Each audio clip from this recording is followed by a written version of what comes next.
Let's sip and converse. Let's talk about it. Sip and converse.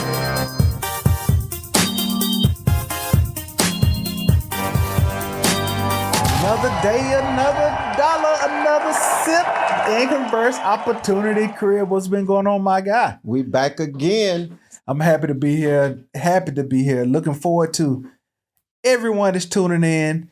So right now, before you even get started on here, just put in the chat where you chiming in from. Are you in the Atlanta area? You in North Carolina, South Carolina, East Coast, West Coast, Australia, Japan, or wherever you from? Do you say Japan or Japan? Well, it depends. If I've got my pinky out, it's Japan. With my pinky tucked in, it's Japan. Japan, okay, okay. That makes sense. So before we get started, make sure you like, share, subscribe. Go find us on all the social media outlets. Yes. IG, Facebook. Hit us with a follow. It don't cost you anything to Not follow a thing. us. Just hit us with a follow so you know when we drop a new episode. So Crib, what is our topic today, my brother? But before I get started, hey everybody that's on social media land, I want to take the time to recognize my brother, my co-host. Happy birthday. Yeah. Thank you. Yes. And the most important thing you can give to me for my birthday is a like and subscribe. See, it's not cost you a thing. Don't cost you a thing. Nope. Just jump with the traditions. In the black culture. In the black culture. In tradition. That's a little segue. Crib, what are we talking about today, brother? Today, it's a topic that's near and dear to my heart. Oh, really? Yes. Why is it near and dear to your heart, my brother? Because I was raised up in it. You were raised up in it? Our topic today is black culture and traditions. Uh-oh. Don't cancel us. All my Caucasian people hanging there. Hang in there. This could be an education, like the encyclopedia book you about to get. This is the Cliff Notes. Because we want y'all to join us. We want y'all to be part of the traditions. Yes. It's not to exclude you. It's to give you an opportunity to understand some of the black culture and traditions. And why we do what we do. And why we need to stop doing what we do sometimes. Taste to the tank. Some stuff we need to keep doing, some stuff we need to stop doing. Go ahead, Chris. What you got, man? Oh, man. I want to start off like one of my favorites growing up as a child is the Sunday dinners. In my household, there was a saying put out by Betty Jean. Mm-hmm. If you can get up and do everything else during the week, you can get up and go to church. On Sunday. Yeah, not just go to church, you're going to be there on time. Did she make y'all go to Sunday school, or was this just the church service, or what? Man, Betty Jean had you there way before Sunday school. It was always a race between her and her sister. Mm-hmm. Who's gonna be the first one at church? See, my mama had a key, and my aunt did too. So it wasn't whether you're gonna be there for Sunday school. It was whether who's gonna be there in time enough to open up the church doors. No, well, my parents, my dad was the pastor. So if we didn't show up, nobody showed up. So I totally get it. So tell me about these Sunday dinners now. You got the church in the morning. Then what happens after that? Well, at Betty Jean's house. At Betty Jean's house, my mama can cook. Mm-hmm. Yeah. But I don't know if you got to experience grandma's cooking as a child, but it wasn't nothing like grandma's cooking. Mm-hmm. And so the thing was, if you ever got the chance to go to grandma's house, mm-hmm. that's where you wanted to be. Because guaranteed, she cooked other things, but guaranteed, as a side note, or you say as a cliff note, mm-hmm. there's always going to be some chicken wings on the side, fried chicken wings. Ain't wasn't nothing like grandmama's fried chicken wings. Well, it's funny you talk about the tradition of the Sunday dinner. I won't even I hold it though. You hold it. I had to hold that one. Okay. But going back to Sunday dinner, what time was the Sunday dinner? Because at our place, Sunday dinner, when we had the big Sunday dinner, you knew the church got out at a certain amount of time. And within a certain amount of time of church let out, the Sunday dinner was going to start. Yes. But you always had that one relative, usually an uncle, that show up when grandma and mama and them putting the dishes up when the dinner is over with. Where everybody that ate good and the itis done set in. Not the itis. The itis done set in. And then here come that uncle talking about where the plate's at. Well, the dinner time for where I grew up at was immediately after Sunday, after you got home from church. It wasn't later on in the day. So it was ASAP. And typically the ladies in my family where I grew up at, they would prep their dinner that Saturday. And so it wasn't, spend a whole lot of time in the kitchen on Sunday after you came home from church. So gotcha. like I said, my grandmother fried chicken or my mom didn't fry every Sunday, but if we had fried chicken in my house on Sundays, pretty much everything else was prepped Saturday prior to, so you just have to worry about one thing when you came. I think that's one tradition, whether it's church related or not. I think that's one tradition that needs to come back. Is the family dinner. Because a lot of the big mamas have transitioned. Yes.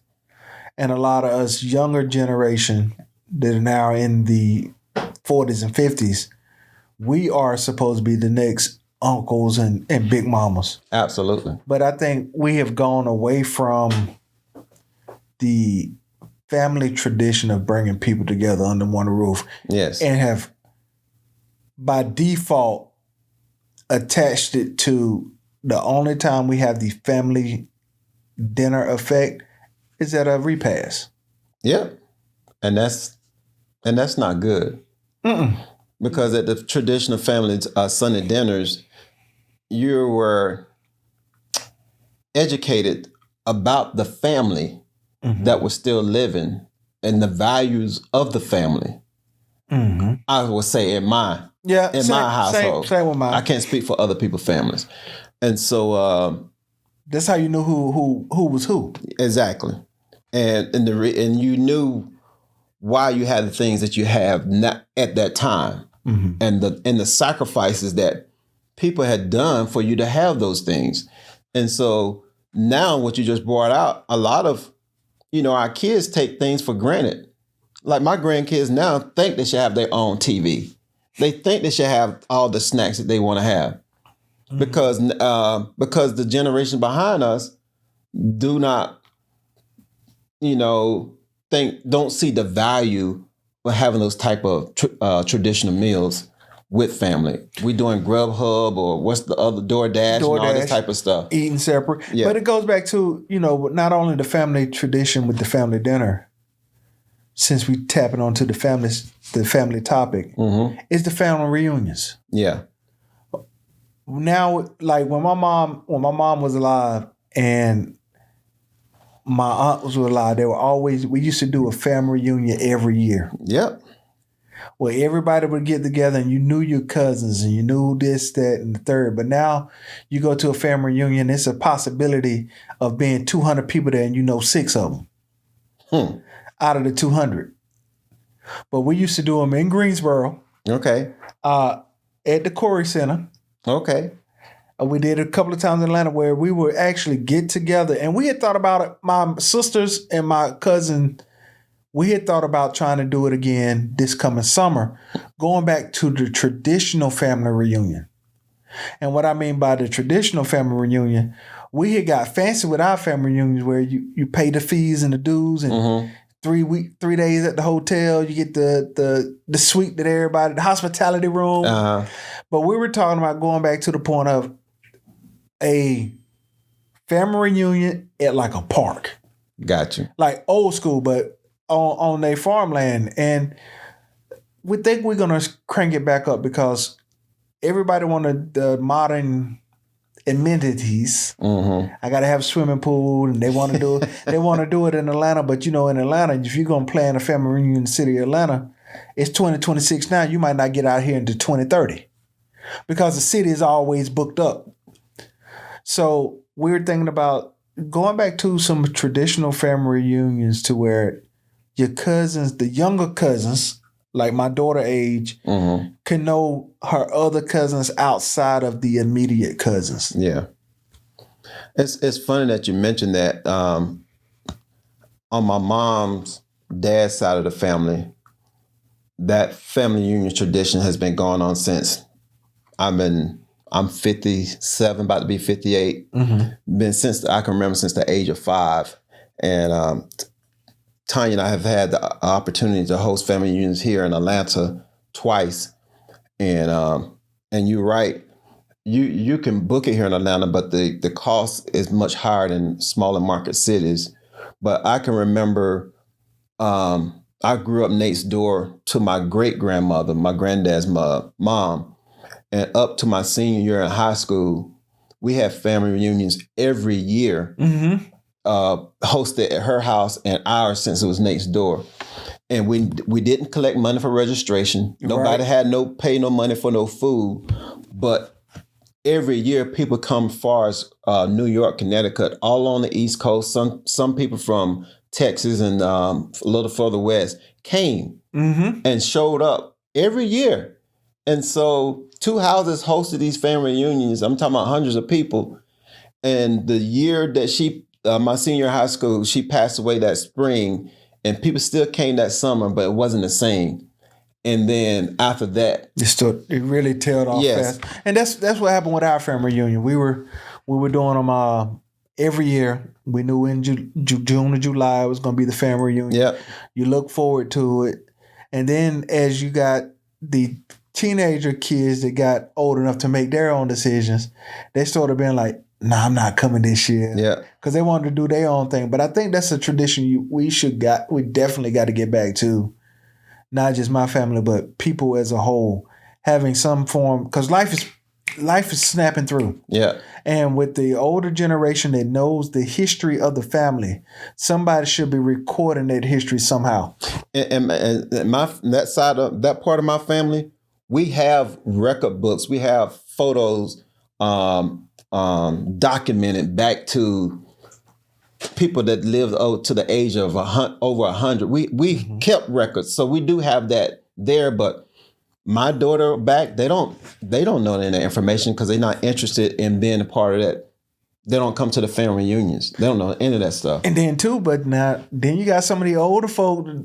They don't want some of the family history to come out. No, they don't want to come out, or they don't want to release it to the younger generation to start leading that. Right. And right now, I'm part of the leadership on that family who's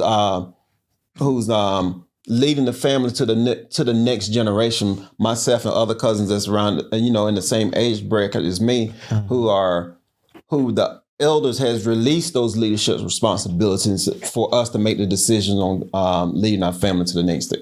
But speaking of Sunday dinners, I think something that we got to get a hold of too. What's that? Cookouts, bro. Cookouts. Can we please drop the cookout politics and the plate watching committee? Okay. Unpack that for us. the plate watching committee. If you ever been to a cookout, some of y'all put a 1 in the chat. Put a 1 in the chat. If you ever been to a cookout and it's time to eat. Everybody getting their plates. Yeah. You getting your plate. You might decide to get you 2 plates of chicken.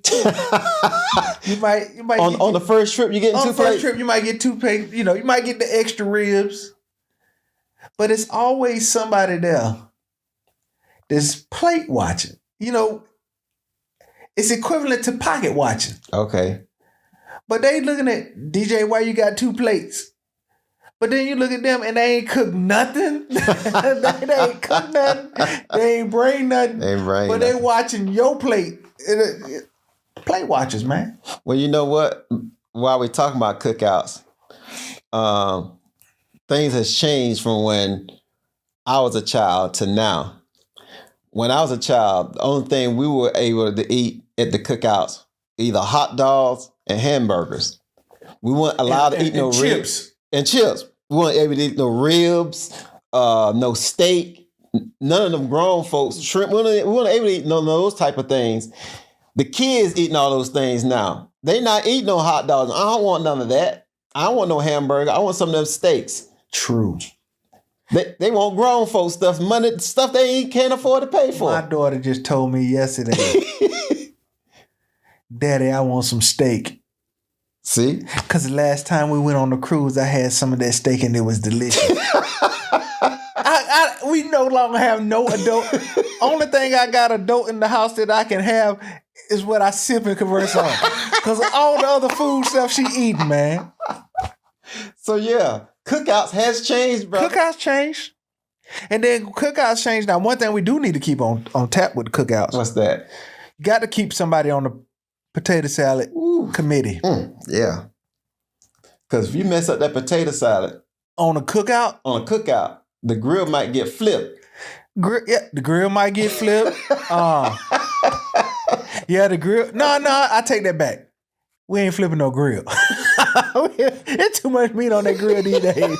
It costs too much. Well, look, if you got the wrong potato salad, it might cause somebody to have the PTSD of the cookout. So the grill might get flipped. If that wrong potato salad there, them aunties and sisters gonna go ham. Cause I've been to cookouts and people be like, who made this? And if the wrong name come out, that potato salad stay right there. And they be wondering why nobody ain't touched my potato salad. Speaking of potato salad, since we talking about it, what's your favorite type of potato salad? Is it red potatoes? Is it mustard based? Is it mayo based? Is it the Publix potato salad? Or is it potato salad with some raisins in it? I don't care for the raisin. I really don't care for the mustard either. Mayonnaise, I'm not big on mayonnaise, so I grew up using my family used the salad dressing flavor. Yep. Yeah. Boil them potatoes. Boil the potatoes. Chop them up cubes. A little bit of eggs. Little bit of egg in there. Then get it cold. Yep. And you remember cookouts be like, don't let the potato salad get hot. Them eggs gonna mess your stomach up. Yeah. So going down there with the traditions, what are some other traditions that you think we as a culture should either continue or eliminate? Well, in your opinion. In my opinion, we should not eliminate the spade games at the family reunion or the cookout. Spade tables got to stay. Spade tables got to stay. Spade tables and dominoes. Dominoes, yes. They got to stay. Now, speaking of spades, if you can't play spades, do not hop yourself in one of them seats talking about you got next. I think that person really started profanity in the world. Whoever came up with spades? No. Yeah, whoever sat down to play spades. They didn't know how to play spades. They didn't know how to play. They started profanity in the world because they caused a person to start cussing. Yeah. So my spades player out there. Okay, let me ask y'all this in the chat. Are you joker, deuce, deuce? Uh-oh. Deuce is wild? Do you play with just flat cards, no deuces? Or do your deck have to be blue or red? Which one? Oh, tradition. Which one is the big joker? The red joker or the black joker? Yeah. Or the one that say guarantee? Or the big joker or the little joker? Which one is it? Which one y'all play with? Because we don't want no cussing at these spade games because kids around. And kids will pick up that language. Sure will. Them little jokers be eardropping. Yep. And they be around the room cussing each other out, and then you be around there trying to spank them. And they just repeated what you just said. And you mad. And you mad. You mad at them and because you got to get up from the table. Yeah. and you got Boston ran on you. Oh, not a flight. Oh. And then people be playing kneel and want to renege. Oh, man. But, man, so, yeah, you got to keep, from a traditional standpoint, keeping the spades in the dominoes. And one more game for the family reunion and cookout. Uh-oh. Is it? I think we might be on the same page. Them horseshoes. I knew you were gonna say it. Man, I can't tell you how many uncles and older cousins I done seen, boy. They play them horseshoes and talk them. They talk more smack at the horseshoe games than the spade game. I got a tradition that need to go. What's that? The comparison and contraction of who been in the hospital the most at the family reunion. That is not an award that you want to celebrate. Because we talking about all this good food. One thing we got to do, definitely our people got to consider, even with all this good food, please take care of your health. Yeah. You know, it's all right to have a slab of ribs, but don't try to eat both slabs. So what you saying, instead of going through the line with 2 plates, just have 1 plate? Have 1 plate and then go back and get the second round. Okay. Because it's nothing worse than getting 2 plates and you don't eat it. Well, then how many slices of cake should they have then? I said get rid of the plate watchers. I'm not a plate watcher. Have at it. Whatever you want to eat. Because my mentality has changed. Okay. From, most people plate watch because they running from the mindset of scarcity. Okay. I operate from the mindset of abundance. I feel you. We invite all these people, eat all you want. We got more than enough. We got more than enough. Typically you do. Typically you do. Now, if you throwing them college cookouts, all we got is meat and no sides. we got, especially if it's brothers involved. Meat and no sides. No sides. We just eating steak, hamburgers, and hot dogs. And a little bit of chips. A little bit of chips. You gotta wait for the girls to come over and tell them, hey, you coming up with your girlfriend? Somebody bring some sides. But you well invested in the alcohol though. Oh, you got a plethora back then, bro. That's the word of the day. We had a plethora of beverages. Put that in the chat. Who has been at a college cookout and ran out of alcohol? 1 for yes and 2 for no. Right. But yeah, I think, going back to the plate watching, and we joking with that. Yeah, we got to stop operating. I think a lot of people have gone away from doing family reunions, the Sunday dinners. Yeah. The random cookouts where you're inviting people over, because they do operate from the mindset of scarcity. Yeah. They don't want to take on that cost of. I've heard people say, I want to come over to cookout, but if I got to bring something, I ain't coming. When the point is not so much the food, it's the point of getting together for relationship and being with your family outside of all the negative things. And that's the key thing you just mentioned right there. It's not the point that if you don't have, I know for my family, they understand if you don't have, but it's the negative that you bring to the association with the family. You don't have, but you still bringing all this drama. Right. And a lot of times we just want to see you. That's it. Come over here. Ain't nobody. Well, in my house, I'm not about to judge, but some people be waiting to judge. Or they be waiting to one up. Yeah. It's done in the lack of the spirit of bringing fellowship. Yeah. But it's more of flexship. Yep. I ain't seen DJ in 6 months. I want him to see my new car. But it should be in the mindset of getting family together, including the ones that you really can't get along with. Exactly. Yeah, you still set your boundaries. They might not be able to spend the night, but at the same time, you only got one brother, one mother, one sister, or a couple of siblings. Or, you don't let those disagreements keep y'all completely separated. Yes. Even with your extended family, like that's what I'm talking about. I grew up with cousins that we grew up like siblings, and you brought up the point like the one up you and stuff. That's not what it's about. Because like you said, you only got one family. Yep. And the way people are transitioning, and I'll put it in that way. That's a nice way to put it. The way people are transitioning unexpectedly and suddenly, living with the lifetime of regret. Yes. Of you look back on it like, what? Why are we actually mad? And I'm mad at you because in 1997, and it's 20 years later, and I'm still holding that 1997 grudge. Yeah, that's almost 30 years later. Yeah. You just mad for no reason because you think something happened. But traditions and culture. I got a good one right here. I saw this as growing up as a young adult, and it's still going on today. Watch night service. Folks don't go to church all year round, except for about 2 or 3 services, but they're going to go to watch night service. And Mother's Day. But check this out on watch night service. Talk about it. We're gonna go to watch night service. And, you know, a lot of churches now have watch night service early in the evening, so they don't have people out late at night for safety reasons. But there's some churches still gonna hold it at 11 o'clock and make sure they're there to after midnight.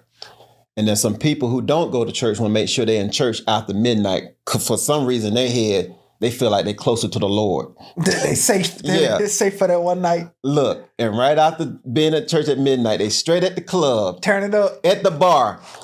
Get me my drink, and I got everybody right here, these next 5 people. What kind of tradition is that? What kind of foolishness is that? And you add on to that, the next day traditions. Oh yeah. Well, how many? This is a funny one. Yeah. Depending on where you located, I know y'all have heard this one. Who put it in the chat? Who is the first person that need to walk through your front door after New Year's? What is it? The person who you with? It got to be a man. They don't care. It's supposed to be a man that walk in your door. For the women. For the women. Tradition is a man got to be the first person to walk through the door. I done seen people crib that won't let their daughters in. No, get your brother. A man got to walk through the front door. Yeah. What's another New Year's tradition? What's y'all New Year tradition meals? You got to eat some type of green vegetable so you make sure you can make some money. Black eyed peas. Black eyed peas, which I never ate because I don't care for black eyed peas. I'm pulling your culture card. You don't care for black eyed peas, Chris. Well, pull it. That's supposed to be on your Sunday dinner list. Pull it. Black eyed peas? But they had me hoodwinked for a minute. I ate greens every New Year's. Oh yeah.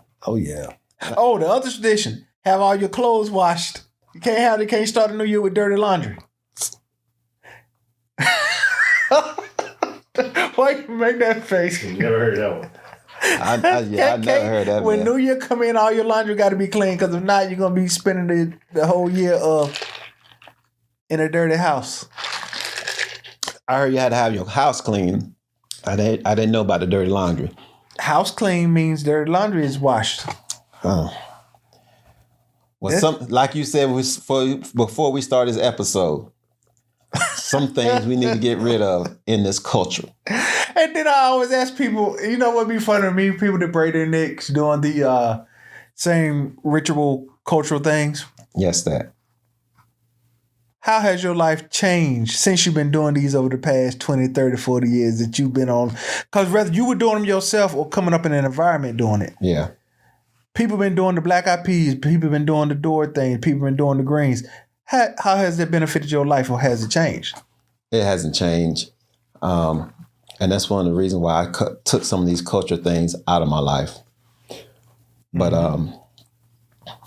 as we wrap up this episode, we want y'all to reflect on these cultures and traditions that you have been introduced or been a part of your life. And if they're not working for you, take them out. Don't let your environment keep you locked in or bonded, keep you in bondage to something that's not working for you. Yep. And with that, thank you for joining. Yes. Peace out. Let's sip and converse. Let's talk about it. Sip and converse.